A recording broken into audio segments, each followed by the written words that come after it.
It's insane the amount of young men I see try to get into relationships before actually figuring out what their purpose is, or at least pursuing the Lord and putting him first. A message that he put on my heart today at the gym this morning was that women are not worth your purpose. I have friends who have fallen because they couldn't wait for God to bring them the right woman. And what I'm learning is either she's the right one for you, but she's going to reject you for your benefit, which I've learned, or she's going to be the wrong one and bring you away from your relationship with God and your calling, make you comfortable, and lose sight of why God put you on earth, right? You guys need to know that the only thing that will fill that void, that fulfillment, that love that you're seeking is the Lord. And once you seek the Lord, that fulfillment 10x's once you find that purpose, right? Once you find out how he could use your gifts, your talents and abilities for his kingdom so that you can be his faithful servant and strong, godly man that he put you on earth for. So don't get distracted. The Lord is telling me to tell you to not get distracted. And you think that a woman is going to fulfill that void when, no, those two scenarios will play out. It'll end up worse and being a waste of your time. Look, the Lord has shown me, he's revealed to me through fasting, he's coming back soon. And he needs us. He doesn't really need us, but we're here to build his kingdom. Matthew 6:33. I've repeated it millions of times in my content, but seek his kingdom first and righteousness, and all these things will be added. Right? Some of you may say, well, look, of course we have our day-to-day life, but at this point, I'm 20 right now. I'm stepping into building my future. How do you even have time for a woman? So what he's teaching me is don't seek a relationship because you're just seeking to fill a void that only he can. Don't search for things that only he can fulfill in another person, right? And, I'm not the biggest relationship expert, right? As one of my fellow creators in the biblical masculinity space, Braden Steckler loves to say, right, I would be married if I'm an expert, but I know for a fact that if I'm not ready to get married, if I'm not ready to protect, provide, and be there for my woman, do the inner work with the Lord, deepen my relationship with him so that I can build that inner patience so that I lack nothing, right? As Peter says, why, there is no point. There's absolutely no point, and I know how badly it's going to end, right? So he's got to teach me and humble me that, yes, even if he puts the ideal woman in my life that I would love to marry and see a future with, I ain't ready, and that's totally okay, right? He had to really check me and show me, okay, I allowed this to happen to you, but why would you be upset, right? Why? Hey, guys, I can't make this up.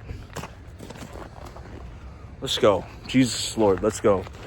But why? Why would I feel rejected when the Lord promises to never leave nor forsake us?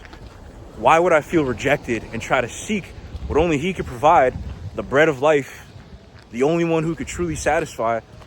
There is no need to feel that, and it's an indication that I need to go deeper with him so that once I'm fully submitted to him, fulfilling my calling, no distractions, really locking in on this Christ-centered winter arc, the right one will just come, right?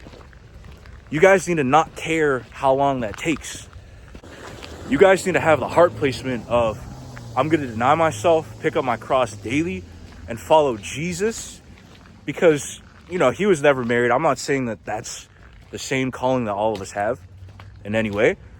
But you need to be okay if that's God's plan, right? The only thing you need to be worried about is deepening your relationship with him, your calling, obviously getting your life together if you're a young man like me.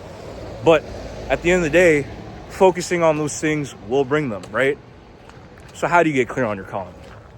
For me, I hinted at it earlier, but it's really getting clear on my gifts, talents, and abilities, right? what is God calling you to do? What are you passionate about?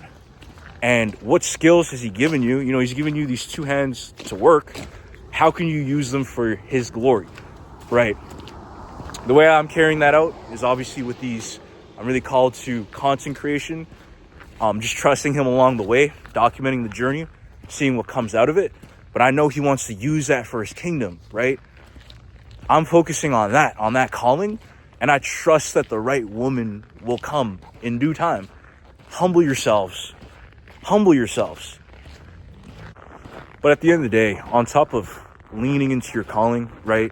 Turning that into a daily routine, living out every single day, having your goals, right? Knowing what you're focusing on while just seeking him and deepening your intimacy with him, right? You need to do that inner work and ask yourself why you want a relationship so much, right? You know, do you you feel like you need a woman to fulfill that void? I know I need to check myself every day for that, right? I feel like he used that situation I touched on to expose that, build me back stronger, and that's okay, right? A lot of you watching this might be going through the same thing. So you need to really do that inner work, be intimate with him. You may be in a season of isolation, which don't fight it. Use it to walk along the calling, to build with him, set up your life so that when the right one comes around, you won't mess it up, bro. So it's a reminder to just lock in, to really just seek him, to walk along his path, the narrow path, focus on elevating spiritually above all. And that definitely involves pursuing your calling. Because at the end of the day, if you're not there yet, a woman will just distract you and take you away from that, right? So embrace it, lock in. And once you're focused on him and your purpose, you're unstoppable. So yeah, I had no plans for this video. It was really unscripted, trying to keep it raw and authentic. That's what this journey's about. So I'm going to end it here. If you guys enjoyed it, if it spoke to you, make sure to leave a sub, like, and comment. Comment whatever the Lord's speaking on your heart. And I hope to see you in the next one.